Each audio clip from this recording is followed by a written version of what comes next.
দুর্গম পাহাড়ের বুক চিরে উঠে গেছে এক অনন্য লোহার সিঁড়ি। স্থানীয়দের কাছে যা পরিচিত স্বর্গের সিঁড়ি নামে। প্রায় ৩০০ ধাপের এই সিঁড়ি খাগড়াছড়ি সদর উপজেলার পেড়াছড়া ইউনিয়নের মায়ুন কপাল পাহাড়ে অবস্থিত।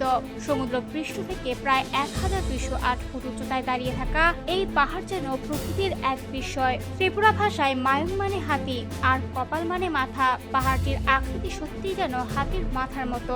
স্থানীয় ত্রিপুরা জনগোষ্ঠী এটিকে চেনে এদো শিরে নামে, আর বাঙালি পর্যটকদের কাছে এটি পরিচিত হাতিমাথা বা হাতিমোড়া নামে। ২০১৫ সালে পার্বত্য চট্টগ্রাম উন্নয়ন বোর্ড এই প্রায় ৩০৮ ফুট দীর্ঘ সিঁড়িটি নির্মাণ করে। প্রায় ১১০ থেকে ১২০ ডিগ্রি খাড়া ঢালে তৈরি এই লোহার সিঁড়ি দীর্ঘদিন ধরে স্থানীয়দের চলাচল সহজ করেছে, পাশাপাশি পর্যটকদের কাছেও হয়ে উঠেছিল আকর্ষণীয় গন্তব্য।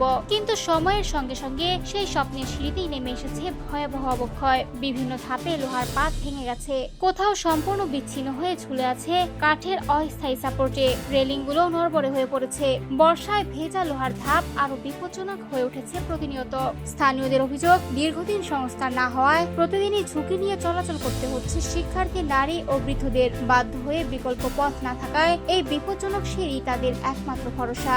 স্থানীয় জনপ্রতিনিধিরা বলছেন, সিঁড়িটি এখন জরুরি সংস্কারের দাবি রাখে, না হলে যে কোনো সময় বড় দুর্ঘটনা ঘটতে পারে। অন্যদিকে জেলা প্রশাসন বিষয়টি গুরুত্ব দিয়ে সংশ্লিষ্ট উন্নয়ন বোর্ডকে জানিয়েছে এবং শিগগিরই ব্যবস্থা নেওয়ার আশ্বাস মিলেছে।